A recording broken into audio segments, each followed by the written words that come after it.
All right, so for this game, we have what is largely just a straight kind of sequencing game. We have these 6 presentation subjects that are going to be presented, and they're going to be presented across these 6 spaces. So nothing especially out of the ordinary there. That said, though, there is one kind of wrinkle to this game, which is that in each position, we're going to have a subject that's going to also be presented by a certain person. So we have to keep track of the subjects and the people. That said, though, we already have the associations. We know which people are going to be doing which subjects, so we can keep track of that just using subscripts. Essentially, N and O are both going to be done by J. We know that S, P, S, and T are going to be done by K. And lastly, W is going to be done by L. So we already know kind of those set up. From there, let's take a look at the rules. So the first rule tells us that K can't do any 2 in a row. So we basically can't have 2 Ks next to each other. Now, it's worth noting that these kinds of restrictions, you always want to make sure that you're taking special note of them because they can be incredibly influential, especially when you have a bunch of things that cannot be consecutive. And in this game, you'll notice we have 3 Ks to work with. And if you have 3 elements to work with, no 2 of which can touch, the minimum number of spaces across which you would have to spread them out is at least 5, right? Because, I mean, if you start them as early as you can, the first K is going to go here, the next one at the earliest is going to go into 3, and the next one at the earliest is going to go into 5. So that's quite a bit of spread, right? It's not exactly, we don't have a lot of room to maneuver when it comes to the Ks. Now, that said, there are still kind of a bunch of possibilities in terms of how they can distribute. We could do something like 1, 3, 5, as we said. We could do 1, 3, and 6. We can also do 1, 4, and 6, or 2, 4, and 6. So there is flexibility there, don't get me wrong. But at the same time, those Ks are probably going to be one of the more kind of influential driving forces in this game. Anyways, next. Stenciling has to be earlier than origami, so S has to go before O. And lastly, T has to go before W. And I suppose we should kind of keep track of what types these are. So S and T, actually, these are both Ks. And W is an L and O is a J. Actually, I suppose that's already kind of notable that, I mean, the Ks can't be next to each other, but they have these restrictions of certain ones have to be before certain people. So, for example, S and T certainly are not going to go into 6 if anybody does. But I suppose that's a bit loose. I suppose what's worth noting here is that K is probably going to be a heavy driver in this game. Anyways, from there, let's take a look at the questions. Question number 6, as usual, our first standard exclusion question. And the way that we approach these, as usual, is by the rule. So the first rule was that the Ks can't be consecutive, and that is P, S, and T right now. So looking through the answer choices, well, A looks to automatically be out because we have T and P next to each other. B looks okay, C has them separate, D has them separate, and E has them, actually no it doesn't, S and T are next to each other in answer choice E. We can get rid of that one, so we're just down to B, C, and D. Next, S before O, let's take a look. Answer choice B is good, C is good, D is not. We have S after O, so we can get rid of that. And now we're just down to B and C. Lastly, T before W, let's take a look. Answer choice B, we've got T is last, that is not going to work, so we can get rid of that. And answer choice C has T before W, so we're good. Best answer to 6 is answer choice C. And as usual, I suppose let's plug that into the board. So what we have is SOTW followed by N and P. So from there, the first local question here looks like number 7. If T happens to be 5th, well, let's see what we can do with that information. So if T is 5th, and we know T is done by K, what does that tell us? I suppose W would have to go last, first of all, because obviously T is before W, so that takes care of that. Moreover, again, let's talk about those Ks that can't be next to each other, right? Since we have a K and 5 essentially, then what could we do with the other 2 Ks? The only way it's going to work is if they went into 3 and 1 in order to spread them all out. So we know that that much will definitely happen.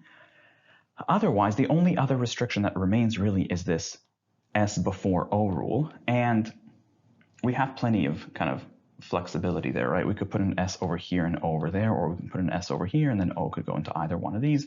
So you know what, let's leave that be. Although I suppose we do know that the last two spots are both going to be J, so I suppose that's something.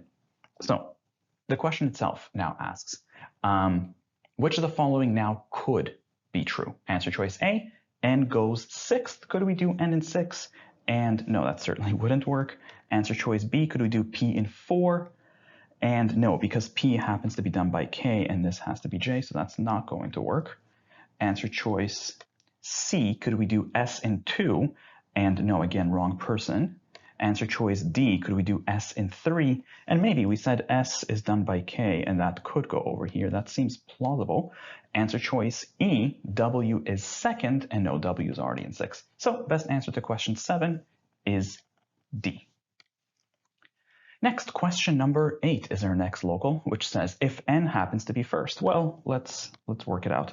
If n is first, and we know that n is done by j, now you'll notice that there's not really explicit rules on n, but the thing is it shifts the k's, right? Because we know that we have 3 k's, no 2 of which can touch, and now that 1 is out of the question, the only way we can spread out the k's would be 2, 4, and 6. So we know that the positions for the k's are going to be there. And from there, actually we said this earlier, but S and T, they can't go last because they're before someone, right? So the only other K is going to be pottery, which is going to have to go into 6. And then we're just going to be left with these pairs. So one of the K's is going to go here. And then if this is S, then this will be O. And if this is T, then this will be W. So the question now asks, which of the following could be true? Answer choice A, O6, and definitely not, that's already P. Can we do P in 2? Nope, it's already in 6. Can we do S3? No, because S is done by K, and that's not in the 3rd position. Answer choice D, can we do T5? And no, that's the wrong person, right? Because again, K has to be in 2 or 4, so that's out. W is 3rd, and maybe if we put the T over here as a K, then W could go here, and then S would go here, followed by O. That would be viable. Best answer to question number 8 is E.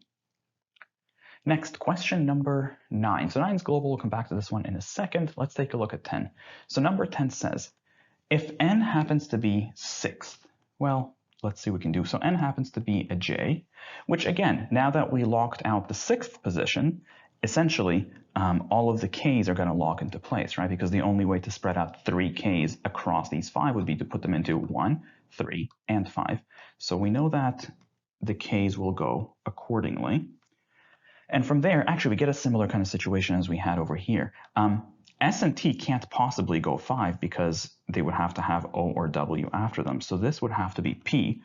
And then the same thing happens between 1 and 4. Essentially, one of S or T would go here, followed by the respective person, and then the rest go into 1 and 2.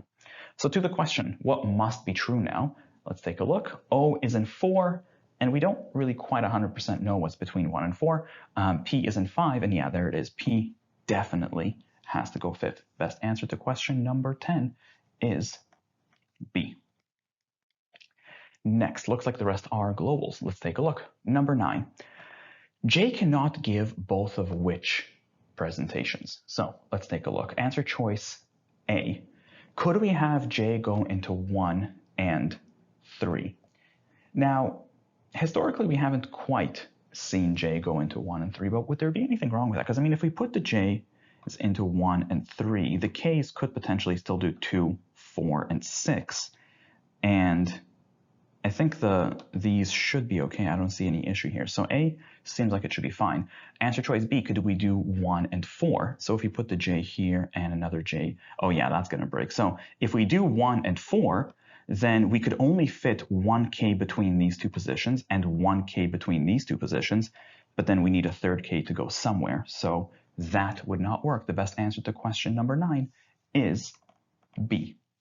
Lastly, question number 11. Which of the following cannot go second? Now, if we look at our history, I mean, at the very least, we know that O could have gone second, so we can cross off answer choice B. I suppose that's something.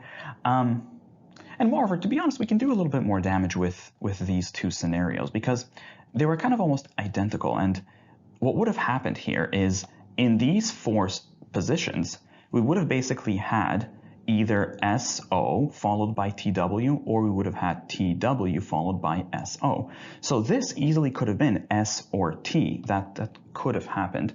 So we can cross off S and T. They could have gone there. That would get rid of answer choice D. So I guess that's something. And the same thing would happen over here as well, because we could do SO TW, or the other way. We could have done TW SO. So this could have been O or W just as easily. We've already gotten rid of O, but W we can get rid of as well. So we're just down to N and P.